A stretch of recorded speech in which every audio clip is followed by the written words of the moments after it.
All right, everybody, welcome back to another episode of the Lasting Mission podcast. As you know, Ray Whitaker, I'm going to be your host today. For the family of veterans or veterans of self that are listening today, we got new polls up for you guys. So make sure you go and visit missionrollcall.org. Take those polls. Remember, we take your voice directly to government leaders to help inform and educate the decision makers, okay, up in Washington. So make sure you guys take a little bit of time to do that. I'm really stoked about today. As always, every time that we do this, because we get to bring on what I would call influential organizations and also leaders, that come in that are here to support you and support your families. I'm going to read this one because I don't want to mess it up because it's such an impactful organization. And I think you guys are going to agree as we go through this episode. This episode, we're going to be focusing on military families and an organization that supports them. Special Operations Warrior Foundation's mission is driven by a desire to honor the sacrifices made in service to our country by providing cradle-to-career educational support to fallen Special Operations personnel and spouses, as well as Medal of Honor recipients. Today's guest is Sean Corrigan. He's the Executive Vice President of the organization. He helps lead the charge for impact to their recipients. If you want to know a little bit about the organization, you can visit specialops.org or SPECIALOPS.org. So, Sean, thank you so much for being on the podcast today. Well, thank you, Ray, and thanks to Mission Roll Call for everything you're doing for our veteran community. Absolutely. Well, today's about you. So we got lots of questions. Hopefully we'll get to the majority of them, but like with anything, there's a lot to get to, a lot to unpack with your organization. I did get an opportunity to kind of go through y'all's website. It was good to see, your board, the staff, your ambassadors, like you guys have, rightfully so, a lot of people that support the mission that you guys do so it's such an important mission. So let's kind of start there. Let's start with you. I would love you to introduce yourself and kind of talk about where you were prior to Special Operations Warrior Foundation and then kind of what you do in the organization now. Okay, thanks, Ray. Yeah, I'm Sean Corrigan. I retired in 2018 as a colonel at 30 years. Out of the 30 years, I spent maybe 26 or so of those years in Special Operations community, in Army Special Operations, and then in Joint Special Operations. So experience with all the different services in Iraq, Afghanistan, Yemen, Saudi Arabia, all the garden spots of the world. So it's a personal mission for me because I served with some of the parents of the fathers of the students we serve now, and in some cases I was there when they passed. So very personal mission to be able to give back to the community and to serve those families who literally sacrificed everything in their service to America through Special Operations. Yeah, absolutely. What do you what's your role now inside of the organization, and kind of what do you do each day? Right. So I'm the executive vice president, and in military terms, that'd be like the deputy commander. And my focus is sort of, I call it down and in, on the education programs for the kids and the group of student advocates that work with the families and the kids, because literally every single student is an individual case, and we treat them as such. Their requirements are our requirements. And then on the sort of business side, working with our department that raises funds so we can support those kids, and then all the accounting and everything else that goes behind it to make sure that we are fulfilling our stewardship duty to those who donate money to us to take care of those kids. We want to make sure that every penny is used properly, and we're doing everything we can in support of the mission, and that being support of those families. Great. Well, I want to get into what you kind of started talking about, like kind of the programmatics, right, of what you're doing. Before we get there, let's talk a little bit about the driving force for the creation of Special Operations Warrior Foundation. Can you talk about the creation, kind of where it was at the beginning, and then now where it's at, and what you guys may be supporting from a programmatic piece? Sure. So we trace our roots back to the hostage rescue attempt in 1980, April of 1980. So we're coming up on our 45th anniversary here. Wow. And that was the attempt in Iran to rescue the hostages who were being held at the embassy. It all ended at a place called Desert One. 8 airmen and Marines made the ultimate sacrifice, leaving behind 17 orphans. So the survivors of that mission, and we call them those who had the guts to try, got together and said, we're going to take care of these kids. They didn't necessarily have a plan or anything, but that was the beginning of what we are now. It started as the Bull Simons Education Fund, Scholarship Fund, and morphed in the 90s into Special Operations Warrior Foundation. And it became an education scholarship fund to make sure those kids of fallen special operations personnel got an education, had an opportunity to get an education. And it started with, in terms of eligibility, those special operations folks lost in combat. Then we expanded eligibility in the 90s to include those who died in training. And then the 2000s expanded it to the children of all special operations personnel, whether they're an operator, an enabler, support, who pass in the line of duty. And so that encompasses a lot. It encompasses almost everything as far as children fallen within Special Operations Command or anyone supporting Special Operations Command at the time of their passing. And over time, as our resources grew through support from all kinds of great people, we expanded the programs. It started just with college scholarships and then added other programs, preschool, unlimited tutoring, private school tuition assistance, and really we call it now cradle to career. And so, if a 2-year-old or newborn's special operations parent passes, we've got them from that point forward. Our youngest student is expected to be born in September. Father died in an accident, and in September, when that child's born, we're committed. The mom already knows about us, and from the time they're ready for preschool all the way through college graduation, we think 2047, 2048, we're going to be with that family, providing funding for education opportunities. And if that child has a learning disabilities, we're there to fund testing, executive coaching, whatever, unlimited funding for education purposes for students with learning disabilities as well. Yeah, something interesting is I'm listening to you talk. There's when you think about organizations that do any kind of scholarship type programmatics, right, where they're doing it, most of the time they're not as connected to the individuals, right? So normally you'll submit something, it comes into an organization. That doesn't mean the organization is doing anything wrong. It's just that this is normally how it would work. For you guys, though, I feel like there's a difference, right? In most cases, the individual that gave the ultimate sacrifice, whether that's through, combat, whether that's through training, whatever that thing could be an accident, whatever those things are, when you guys are stepping in, 9 out of 10, is it somebody knows of that and they're bringing it to you guys? So it could be somebody outside of the family is kind of what I expect that you're going to say is, yeah. Is that kind of what's happening for you guys for most of these?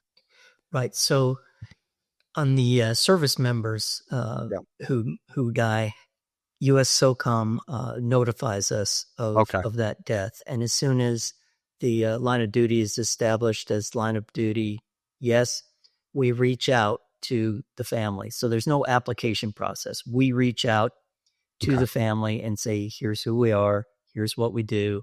And all we ask is for, kind of basic information. How old are the kids? So we can tailor the education opportunities to each individual student is a discrete, unique case. It is literally, what does that child need?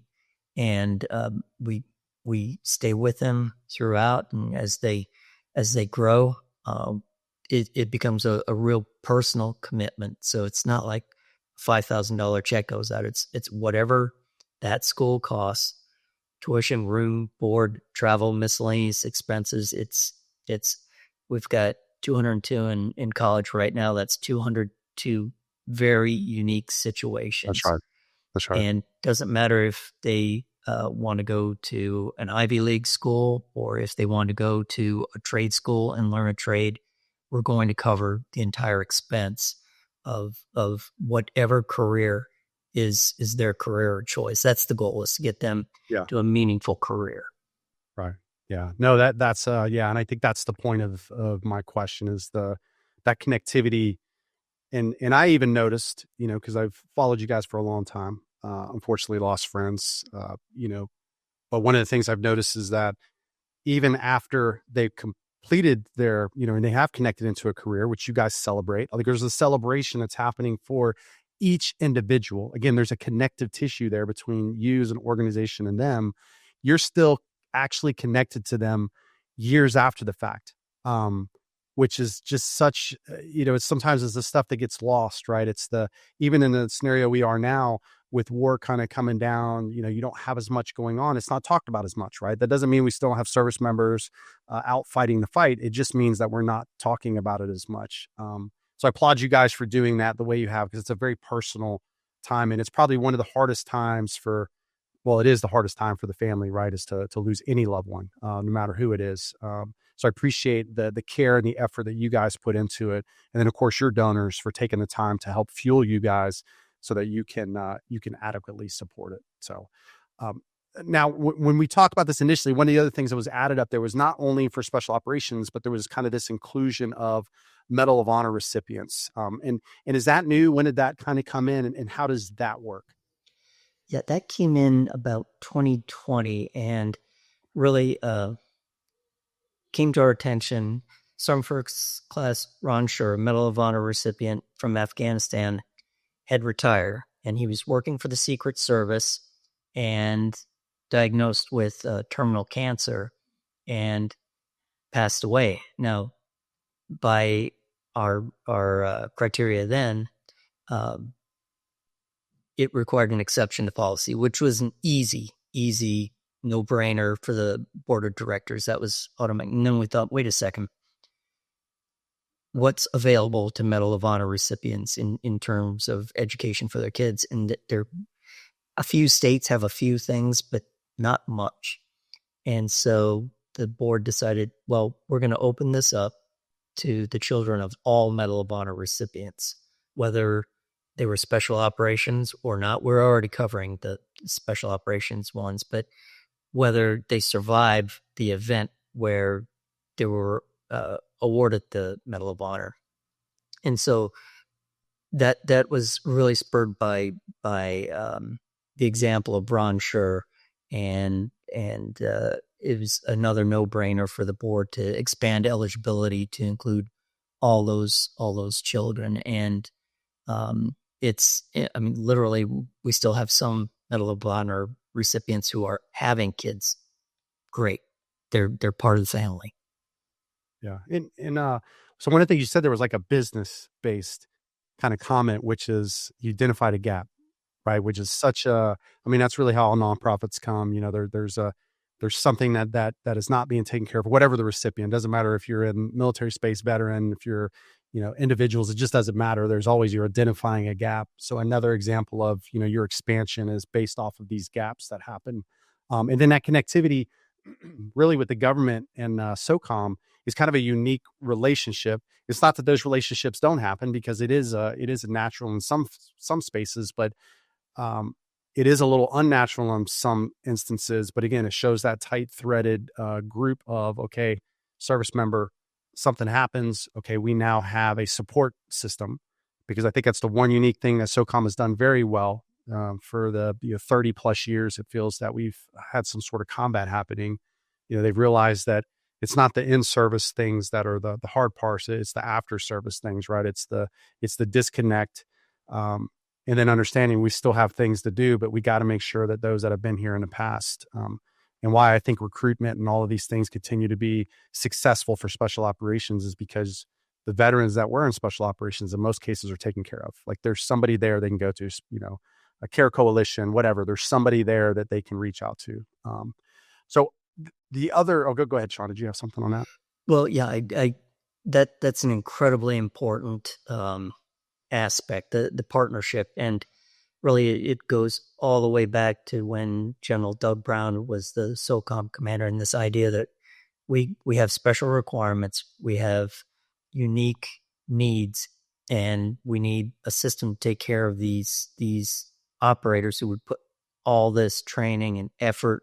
It's a national treasure. We need to take care of that. And through General Brown, Admiral Olson, Admiral McCraven, every commander afterwards, to get this formalized and funded, this care coalition, this warrior care program, to really bring all these resources into focus and to be the referral service for all these requirements. It's a great model. Might be difficult to be scalable, to the size of all of DoD. When you're dealing with SOCOM, it's a finite number, Right. but incredibly important to the families. And we're part of this network. So if one of our families needs something, has a requirement that we don't do, we either know somebody that does or the Care Coalition does. And so it's a great network. Yeah. And it's such an impactful network. And I think we've got America's Warrior Partnership as one of our coalition partners, just internal to what we have. And that's how we, as an organization, we're a little bit different, right? We're focused on an unbiased, apolitical voice. We just deliver a voice. We have no opinion here. Veterans tell us, or their families, we deliver it. But we do have a lot of folks that come in and say, hey, we need this support. And it's like, okay, perfect. Go to this, this group, because they have that connectivity, which is basically the Care Coalition, where they have all of these organizations that may be inside or outside, because that's the other unique part for, special operations is I know that I've actually had somebody go in because I didn't know many years ago that wasn't a special operations person. I had no clue who to send. I just knew the Care Coalition. I'm like, hey, I don't know. And they're like, yeah, we got it. And literally, and I'm just like, so there is this idea that it's a segregated group and, you're not allowed it, but that's not what it is. I mean, you're missing the point of how the organization works, because you do care about everybody, but you only have resources for so much that you can do. Right. So it's such an interesting thing. One of the other things that I had also looked at was that you guys have extended support to the children of active duty special operators who have lost a spouse. Can you talk through that, or just kind of like what that portion is? Right. And that was an initiative from our CEO, Major General retired Clay Hutmacher, and really all of us who have served in any capacity, inside or even outside the military, know that the spouse is a critical role. You can't do it without, if you have a family, you can't do it without your spouse being not only on board, but supportive. And, when a special operations service member loses that spouse, that's a huge hole. And there's no real, the VA has programs for warriors who die, but not so much for the spouses. But the requirement's still there. The child still lost a parent. Yeah. And so we opened up the eligibility aperture to include those children. So, for instance, if while I was active duty serving in any one of SOCOM's units, if my wife had died, my children would have been eligible. Thankfully that didn't happen, but it is happening. Every year we're losing spouses. And so we opened up the aperture, and that's another great thing about our board of directors is always asking, where are the gaps? Yeah. Within our mission for educating children of those who have fallen, and whether it's an additional education program like unlimited tutoring or private school tuition assistance or funding for those who are homeschooling.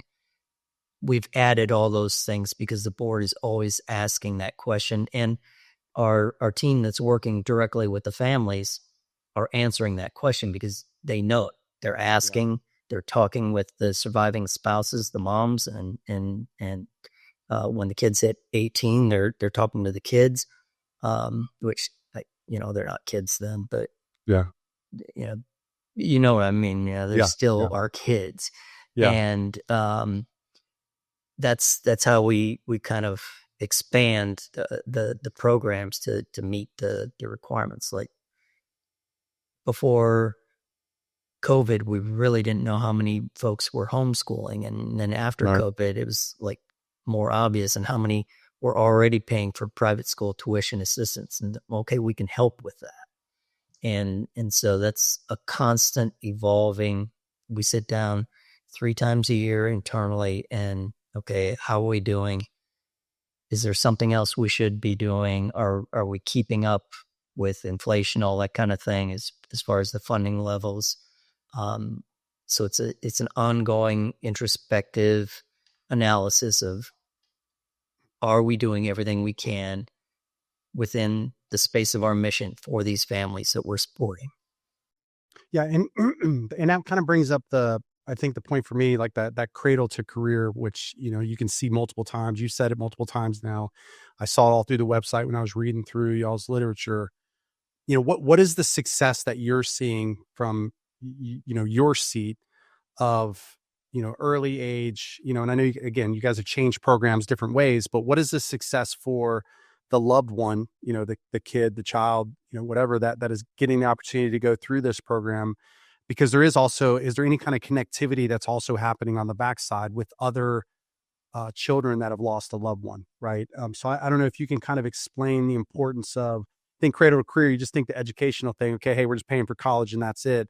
I would love to explain the benefits of really what you've seen, because I know we haven't always done this, right? Like, this is not something that we did right. I mean, we learned from our lessons. We didn't do it right, we'll say 30 plus years ago, because we didn't have you guys supporting everything.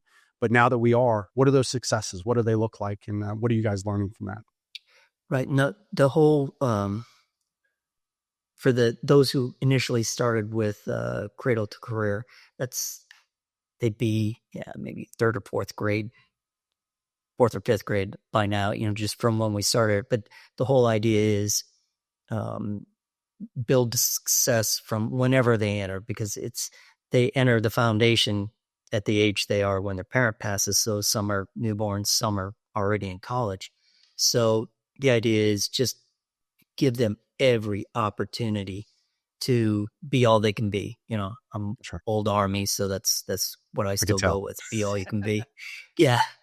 But one stat that jumps out at me, and it's quantifiable, but not necessarily anything we hang our hat on. You got a group of kids who are already arguably at risk. They've had a significant emotional trauma in their life, losing a parent. And we're still 10 to 15% every year above national average for high school matriculation to college. And then within college, a good 20% ahead of national averages for graduation.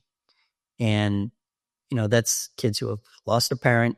And a lot of times in a single parent family, sometimes they remarry, which is great, but a lot of times it's a single parent family and who lost their main source of income. So it's tough sledding.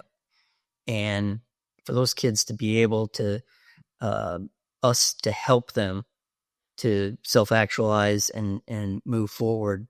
Another great program that we have, which is, it's a program where we invite high school rising juniors, rising sophomores sometimes, to Tampa. This year we're doing it at University of Tampa. We've done it this year we're doing it University of South Florida. We've done it at University of Tampa in the past.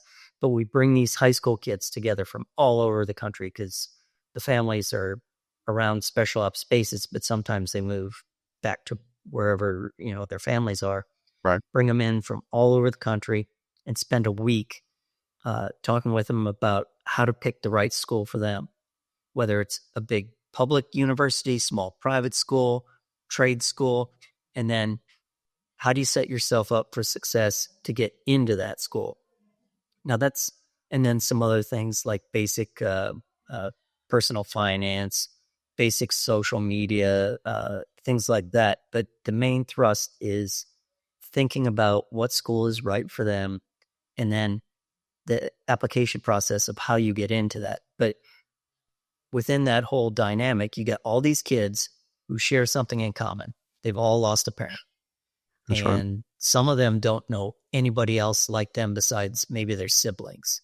But That's you right. bring them all together, and it forms this really cohesive group that have shared experience, and they can share their experiences. And it's just it's a great thing for us. It's like our Super Bowl, Daytona 500, World Cup, all wrapped up into one in 1 week in the summer. And so there's additional benefits beyond just you're more apt to get into the school that you want to get into. Yeah, I mean, it's a tangible. We talk, a lot here because as part of what we do, we see a lot of the issues that we already knew, right? So like with the transition and all of that, and when you transition, you lose a tribe, and it's not much different here, but there is a trauma that occurs, and then you're always looking for connectivity with somebody. Normally, for military service members, it's that we both serve, so once you become a veteran, it's like that's the first kind of, okay, you're like me. Like, right, we have something that we can talk about that's there. It's really hard for somebody that's had something like this to allow anything else to bubble to the top, because that top bubble is most of the time going to be the parent that they lost. So having something like what you're talking about, you're now creating that tangible, that thing that you just can't, that sometimes people don't understand how important it is just to have other people that understand you, that you can have a conversation with, that's outside of going to somebody to talk to that may not understand, they weren't there with you, or they didn't see those things. So I love that you guys are doing that. It's such a powerful thing. And it's what we spend the majority of our time with veterans, helping them try to understand. Get a tribe, man. Find somebody. Like motorcycles, go find people that ride motorcycles, man. You like to hunt, go find people that hunt. Just do something. Don't sit in your house, because, good things never happen when you're just sitting around doing things, because your mind starts to think. So I'm glad you guys do that. So we understand the educational side of this. Did you have something, Sean? Yeah, earlier you brought up the kind of enduring relationship with the students after they graduate. Part of this college prep program that we run every summer is graduates, sometimes very recent graduates from the foundation, come back and serve as mentors. So they'll mentor a group of 4 or 5 students, and they have something in common too. They lost a parent as well, but they also, hey, look, I made it through school. I got a job. And this is my career. Right. And then, kind of the nitty gritty of getting into school. And when you get to school, how's that look? All that sort of thing. But, and they're close enough in age. It's, more akin to an older brother or sister than, but frankly, I'm old enough to be some of their grandparents at this point, so, but, it's really, really powerful, and a way for our graduates to give back, and every year they do that.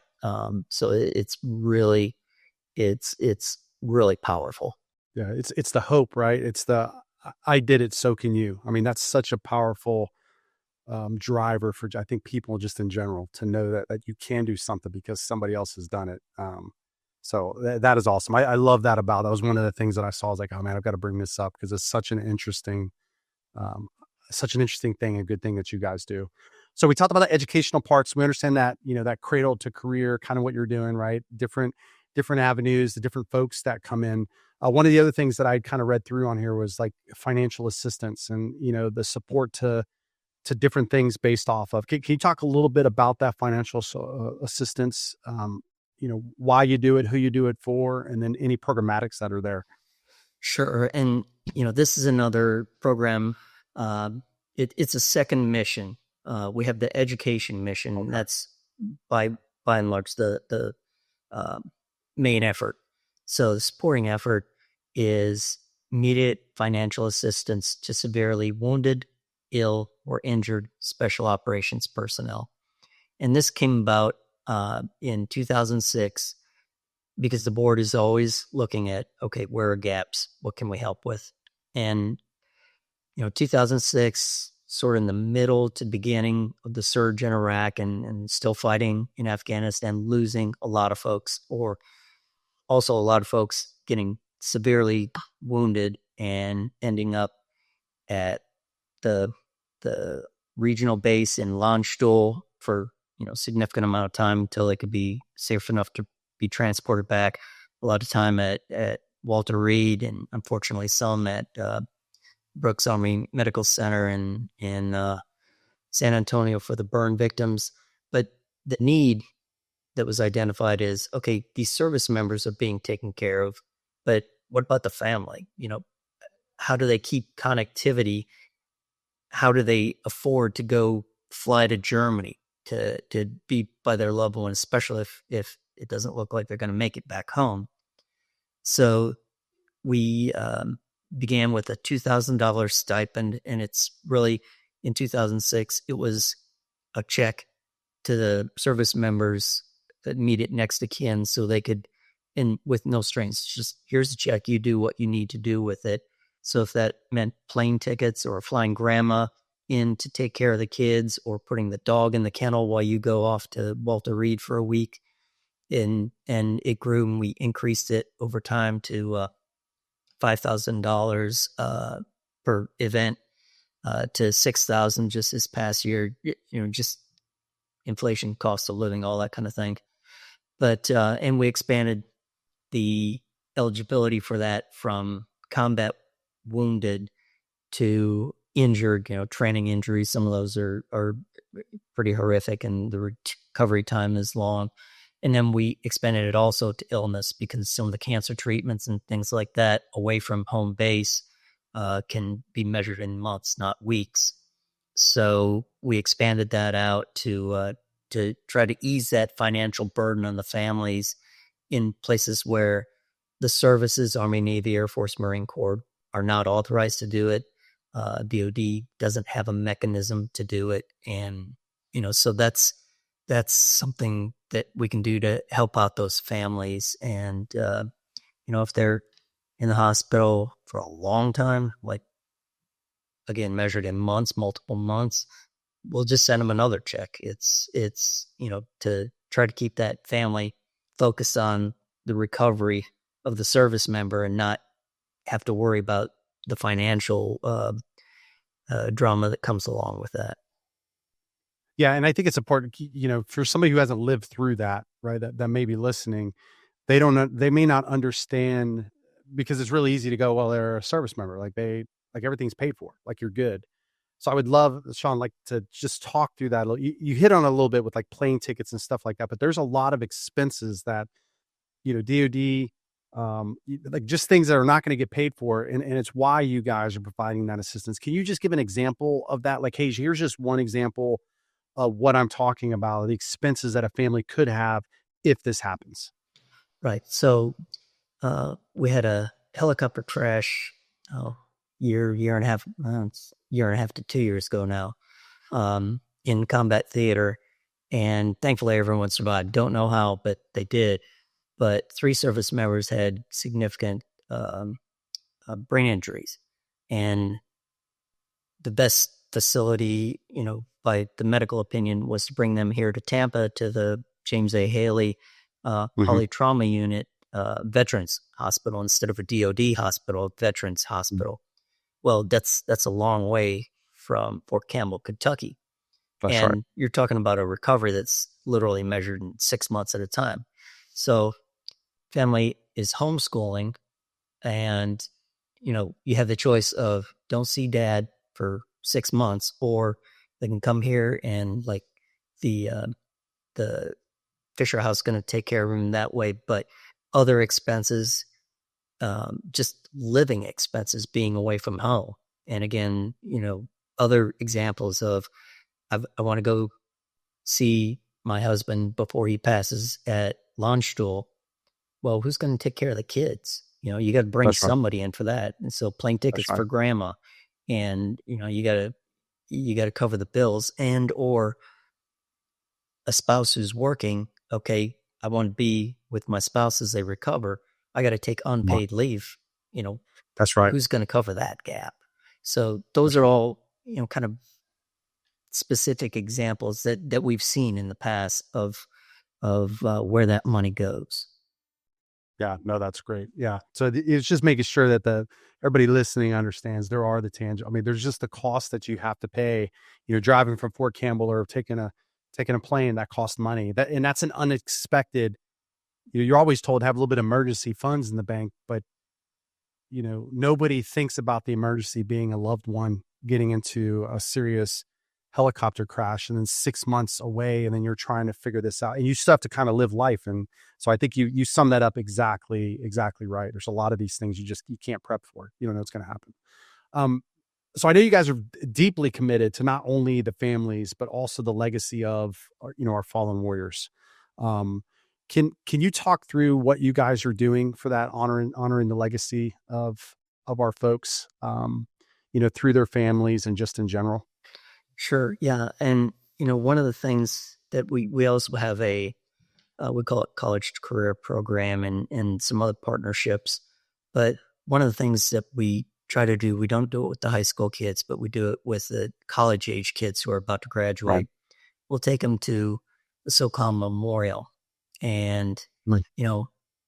A lot of them, virtually very few of them, have ever been based at MacDill Air Force Base in Florida, where the U.S. SOCOM headquarters is and where the memorial is. So most of them have never had an opportunity to visit the memorial, Right. see their father's name up on the wall, and kind of I won't call it closure, but see that and understand that people are remembering. The name's there, the name is set, and through our social media, we try to memorialize those folks too by telling the success story of their kids.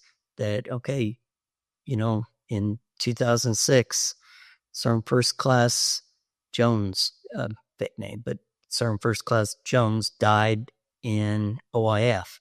Well, now his daughter is graduating with a pre-law degree from this school. And, so it's when the service member dies, and we've all been to the ceremonies where you go to the memorial ceremony, the name goes up on the wall, the gold star, and you pay your respects. But the next day, the unit has to move on. Whatever unit you're in, especially if it's, when you're in constant combat, you got to refocus on the job. Well, sometimes those kids are I'm seeing kids come through now through this college prep course. I served with their dads. The last time I saw them, they were, toddlers or little kids. Right. And as the name went up on the wall, and now they're about ready to go to college. And, it gets real personal when you knew the dad, and especially with the boys, some of them look exactly like their fathers. So, whoa, that gets really personal, but it's that commitment. The military is very, very good across the board at honoring the fallen, but for the families, that's like day one of the rest of their life.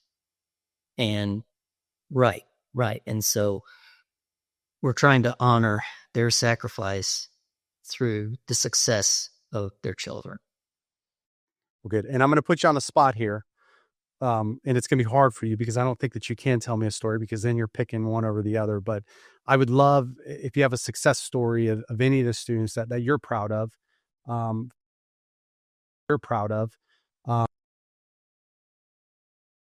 want for them.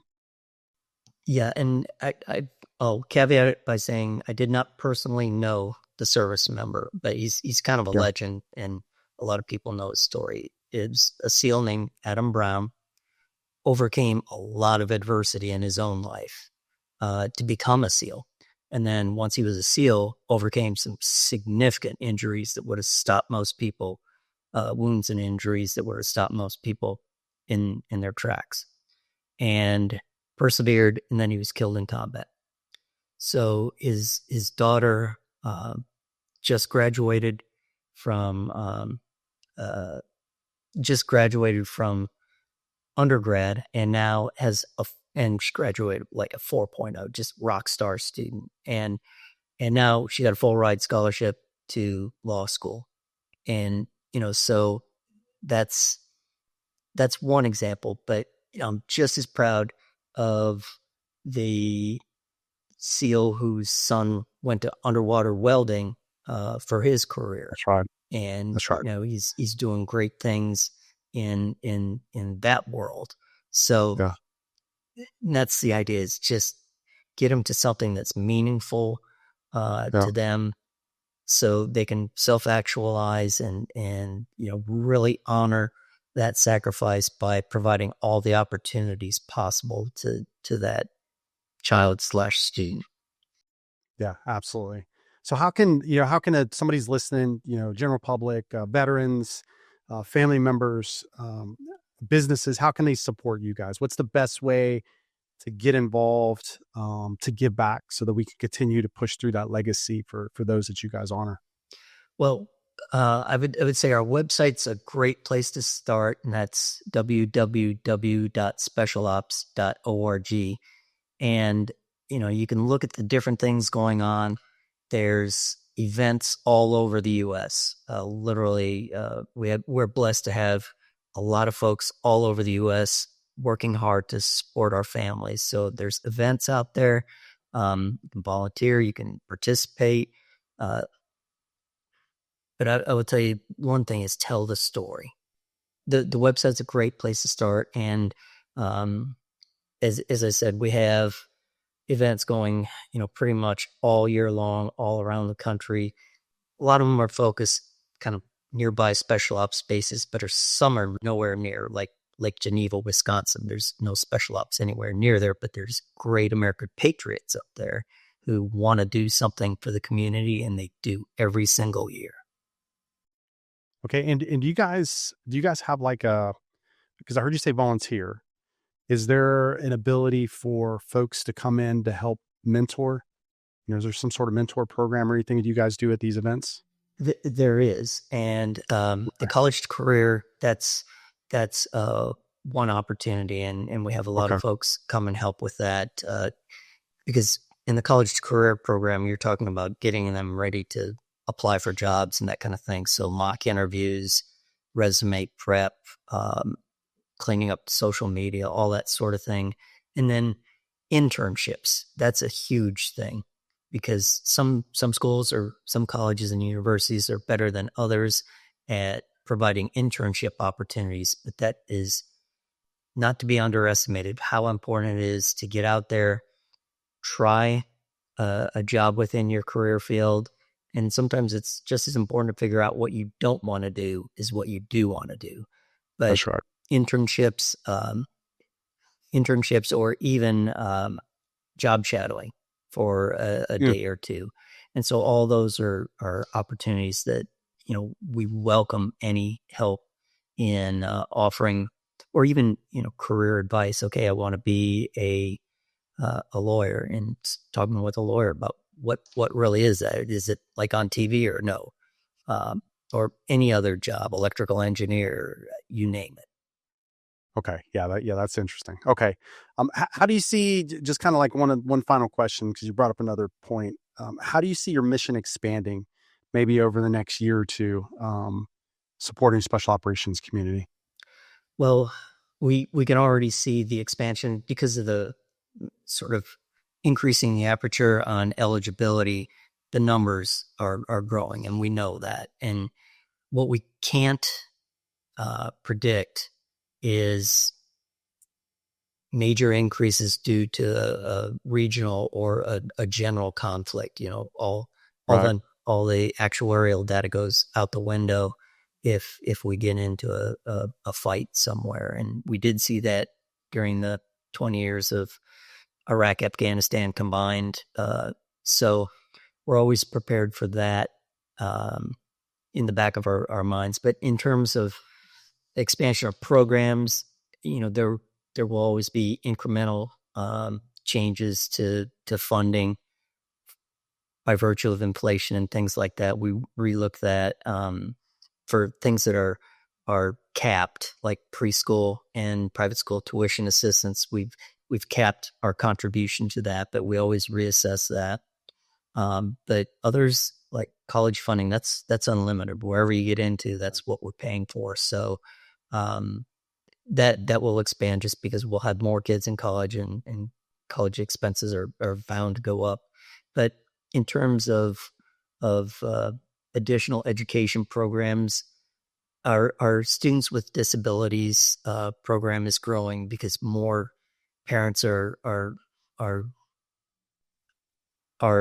opening up to the possibility that their student might need some testing, might need some additional tutoring, that kind of thing. So I do expect that to continue to grow as well. And the wounded, ill, and injured, that program, we're happy with the way that's structured. And again, we'll just kind of keep track of the expenses. And, if it's costing people more than what we're providing, we'll look at that. Okay, that's great. So as always, looking for those gaps. And that's one thing I appreciate that you guys are doing. If there's one key message that you could leave, with the listeners or those that are viewing this on YouTube, what would it be about the organization or just in general? Oh, in general, I would say very, very grateful. America in general, and by and large, vast majority of Americans are very patriotic and grateful for the sacrifices of these service members. I would say keep in mind every single one of them has a family, whether they're married and have kids or not. They leave a family behind, and the impact of that loss is on the entire family. So our focus is on trying to honor that sacrifice by supporting that family that's dealing with that loss, forevermore. And so I would say my message is just very, very grateful for honoring the fallen, but keep in mind that there's an entire family that should be honored as well, because they didn't choose to serve, but they certainly sacrificed. Yeah, they served in their own way. That's 100%. So great. Well, Sean, I appreciate your time today. It's an honor to get an opportunity to speak with you. Organization, from the time that I heard about it decades ago until today, continues to do great work supporting special operations service members and their families in general. I don't follow very much, the funny moment, I don't follow very much on Facebook and stuff, like I'm not so regular pages, I don't follow them. I do follow your page. And part of that reason is because, the families, I saw the push through of somebody that I knew and their kid. And it's just like, wow, man, they didn't forget, never forgotten is not just a slogan, for me and for you. And I think for most military folks, like we believe in it, right? Like we consistently, you're always thinking about those. So I think your message is great. And I appreciate you taking a little bit of time to come on here. Is there anything else that you wanted to put out or any information that you wanted for the general audience? I just want to say thank you and Mission Roll Call for everything you're doing. It's an incredible service to the veteran community, and keep at it. We love it. Yeah, well, I appreciate it. We're here to amplify, so we'll just keep doing the best we can. All right, Sean, thank you so much. For those that are watching the video, we appreciate you guys being here as always. And for those that are listening to our voice, hope you guys had an enjoyable thing. Remember, like, subscribe, and comment, right? Sean needs to hear your voice. If you have ideas, somebody that wants to get involved with their organization, do us a favor, let them know, right? You can also go to their website, specialops.org, and get involved there. As always, we'll see you guys on the next one.